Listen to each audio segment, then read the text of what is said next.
ایک بڑا چیلنج یہ ہے کہ ہمارے مرد حضرات یہ سمجھتے ہیں کہ اولاد کی تربیت نہ خالصتاً عورتوں کا کام ہے، ہمارا اس میں کوئی کام نہیں، اور قرآن اس کے بالکل الٹ بتاتا ہے۔ بڑی عجیب بات ہے، حضرت یوسف علیہ السلام کے پورے قصے میں ان کی اماں کا ذکر نہیں ملے گا، پورے قصے میں نہیں ملے گا۔ پوری سورہ یوسف صرف حضرت یعقوب علیہ السلام کے واقعے سے بھری۔ بچہ بڑا ہوتا ہے، اپنے ابا کے پاس جاتا ہے، بولتا ابا جان میں نے خواب دیکھا ہے، ایسا ایسا دیکھا۔ ابا بولتے ہیں بیٹا راز رکھنا، کسی کو بتانا نہیں ہے، ہاں ٹھیک ہے اپنے تک رکھنا، بھائیوں کو جانتے ہو۔ اور پھر بھائی آتے ہیں، وہ بھی ابا سے بولتے ہیں، ابا بولتے ہیں بیٹا لے تو جاؤ لیکن مجھے ڈر ہے تمہارے بھائی چھوٹا ہے، گم نہ ہو جائے، یہ نہ ہو جائے۔ ساری تفصیل آپ نے بڑی تفصیل، آخر میں ایک جگہ ذکر آتا ہے کہ پھر وہ اماں بھی آ گئیں جب واقعی خواب ان کا سچ ہوا، ورنہ ساری تفصیلات تو ابا سے ہیں۔ دوسرا واقعہ ہے حضرت ابراہیم علیہ السلام کا۔ حضرت ابراہیم علیہ السلام کی وائف کا ذکر کہیں نہیں ہے قرآن کہ انہوں نے اپنی اولاد کی تربیت میں کیا کردار ادا کی، صرف ان کا ہی ذکر ہے کہ انہوں نے اپنی بچوں کی تربیت میں کیا کردار ادا کیا۔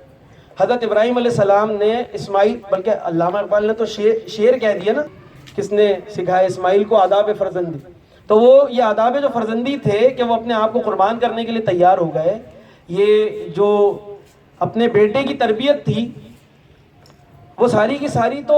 باپوں نے کی ہے، ماؤں نے تو کی نہیں، مطلب ماؤں کا تو کہیں ذکر قرآن میں تو نہیں ہے کم از کم، میں تو آپ کو وہ ذکر کر رہا ہوں جو قرآن میں تذکرہ ہے۔ تو قرآن میں باپوں کا تذکرہ ہے، ماؤں کا بہت تفصیل کے ساتھ کہیں تذکرہ نہیں ہے۔ یہ بھی اس کو بھی غور کیجئے گا نا کہ یہ جو ایج ہے نا بڑی میٹر کرتی ہے، یعنی ایک بچہ کہ جس کی عمر 7 سال سے کم ہے، یعنی حضرت موسیٰ علیہ السلام کو جب ان کی ماں نے دریا کے اندر ڈال دیا، بہن کو بولا ساتھ ساتھ جاؤ، اور وہ ساتھ ساتھ چلتی رہیں، تو وہاں جا کے جب ان کو پتہ چل گیا ٹھکانہ کہاں پر ہے تو پھر وہ اپنی ماں کے پاس ہے، کیونکہ اس چھوٹے بچے کو ماں کی ضرورت ہے۔ تو 4 5 6 سال کا جو بچہ ہوتا ہے عام طور پہ، اس بچے کو ماں کی ضرورت ہوتی ہے۔ جب بچہ اس عمر سے بڑھ جاتا ہے تو پھر وہ باپ کے ساتھ انٹریکشن چاہتا ہے، پھر اس کو باپ ملنا چاہیے، کیونکہ بہت ساری جگہ پہ باپ جو ایکسپوجر بچے کو دیتا ہے وہ گھر میں ماں نہیں دے سکتی اس کو۔ اور اس وقت یہ بہت بڑا مسئلہ اس وقت سوسائٹی کے اندر ایک بہت بڑا مسئلہ کریٹ ہوا ہے۔ پہلا کہ معاشرے کے اندر طلاق کا ریشو بڑھتا چلا جا رہا ہے، ڈائیورس ریشو بڑھتا چلا جا رہا ہے، علیحدگی کا ریشو بڑھتا جا رہا ہے، اور بچے اس کی وجہ سے بہت زیادہ ڈسٹرب ہیں۔ آپ اگر دیکھیں گے اسکولوں کے اندر، میں تو کوئی پچھلے 4 5 6 سال سے ایجوکیشن کے اندر ہوں اور میں تو خاص اس کے اوپر فوکس کرتا ہوں، تو مجھے جب کوئی بچہ زیادہ مسئلہ کرنے لگتا ہے نا، بہت زیادہ، اور کسی حال میں ٹھیک نہیں ہو رہا ہوتا، تو اس کی وجہ ان دی اینڈ پتہ چلتی ہے کہ اس کے گھر میں معاملات کچھ ڈسٹرب ہیں، اس لیے یہ بچہ ایسا ہے۔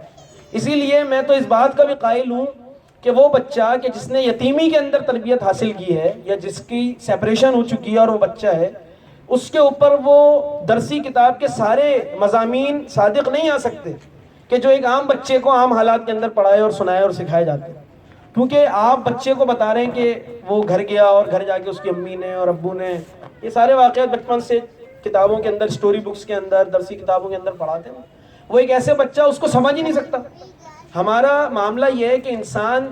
ایک آپ کا جو امیج ہے وہ دماغ پہ نقش ہوتا ہے۔ اگر میں یہاں پہ ہم سب نے جب ماں بولنا سیکھا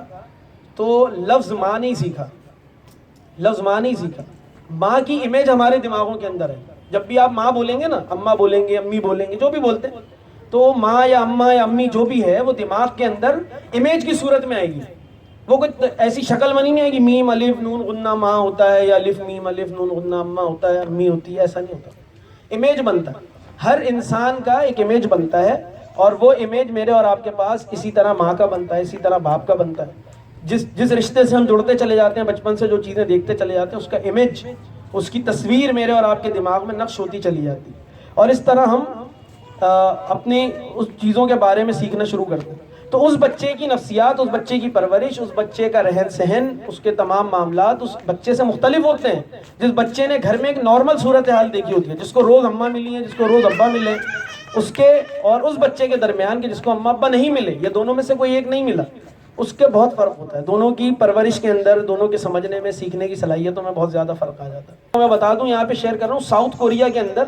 جو شادی کا ریشو ہے نا 1% ہے، شادی کا ریشو ہے 1%، شادی نہیں ہوتی وہاں پہ۔ اس لیے آئندہ 50 25 سالوں کے اندر پتہ نہیں ان کی نسل رہے گی بھی کہ نہیں رہے گی، وہاں پہ ان کی شادی ہی نہیں ہے۔ وجہ کیا ہے کہ آپ شادی اس لیے کرتے ہیں کیونکہ کسی کو کسی پہ ڈیپینڈنٹ ہونا ہوتا ہے،